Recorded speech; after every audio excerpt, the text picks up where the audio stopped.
ব্রাহ্মণবাড়িয়ার সরাইলে তৃতীয় দিনেও থামেনি সংঘর্ষ, নিহত একজন, আহত শতাধিক। সরাইল থেকে মোহাম্মদ আলীর বিস্তারিত।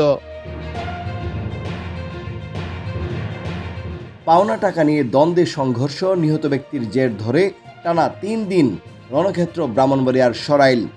আসলে এটা অপ্রত্যাশিত। আমরা এটাকে কখনো সাপোর্ট করি না। আমরা চাই এলাকার শান্তি শৃঙ্খলা রক্ষার্থে আমরা এই সবাইকে শান্ত থাকার আহ্বান জানাই এবং আমরা ইতিমধ্যে দেখছেন যে আমরা নিজের জীবনের ঝুঁকি নিয়ে উভয় দলকে আমরা সংবাদের জন্য চেষ্টা করতেছি।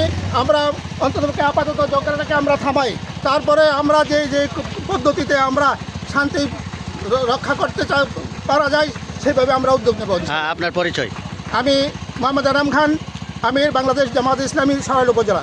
একজন নিহত সহ আহত হয়েছেন শতাধিক। চালানো হয়েছে ব্যবসা প্রতিষ্ঠানে ভাঙচুর ও লুটপাট। পুলিশ বারবার পরিস্থিতি নিয়ন্ত্রণে আনলেও তা দীর্ঘস্থায়ী হচ্ছে না। দুরন্তে সকালে প্রশাসন আসছে, তারা কিচ্ছু করতে পারে নাই। সব প্রশাসন ফিরে গেছে, কেউ মানতে পারে না। এখন আনোয়ার মাস্টার সাহেব প্রশাসনকে নিয়ে আসছে, কিন্তু সুযোগ আনতে একটু ডিল দিচ্ছে, দুরন্তের হারে কোনো ডিল দেয় নাই। তারা মানে না, কাউরে মানে না। আবার দুনো পক্ষে আবার সংঘর্ষ বাইতে গেছে, কিন্তু প্রশাসন আর আট পারে না। এতে পুরো সরাইল জুড়ে আতঙ্ক বিরাজ করছে ব্রাহ্মণবাড়িয়ার সরাইলের কালীকচ্ছ বাজার।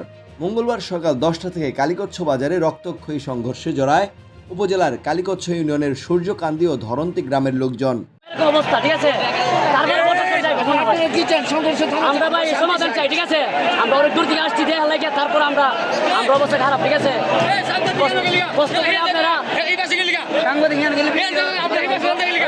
জানা যায় সূর্যকান্দি গ্রামের বাসিন্দা মুশারফ মিয়া পার্শ্ববর্তী ধরন্তি গ্রামের খাদিম মিয়া, আলাল ও আশিকের কাছে বিলের পাটি বিক্রির 1 লক্ষ টাকা পাওনা ছিল। খাদিম মিয়া টাকা দিতে অস্বীকৃতি জানায়। এ নিয়ে গত রোববার রাতে সূর্যকান্দি ও ধরন্তি গ্রামের লোকজনের মধ্যে সংঘর্ষ হয়। এতে ধরন্তি গ্রামের মোহাম্মদ খাদিম মিয়া নিহত হন। এই ঘটনার জেরে সোমবার বিকেলে নিহত খাদিমের জানাজার নামাজের পরে ফের সংঘর্ষে জড়ায় 2 গ্রামবাসী।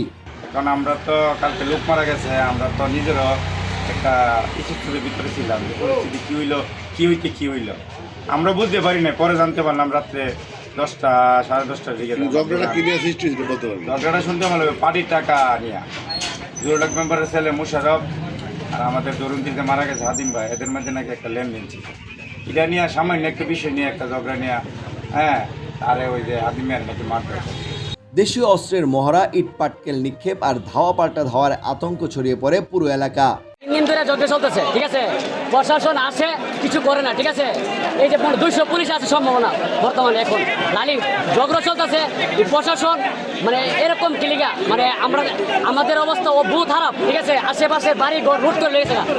এতে বারবার ব্যাহত হয় সরাইল নাসিরনগর আঞ্চলিক সড়কের যান চলাচল। এ বিষয়ে জানতে চাইলে অতিরিক্ত পুলিশ সুপার ওবায়দুর রহমান জানান, পুলিশ পরিস্থিতি নিয়ন্ত্রণে এনেছে। পরবর্তী সংঘর্ষ এড়াতে এলাকায় অতিরিক্ত পুলিশ মোতায়েন রয়েছে। তো পরশু থেকেই সংঘাতটা চলছে। আমরা সকাল থেকেই সংবাদ পাওয়ার পর অতিরিক্ত ফোর্স মোতায়েন করেছি।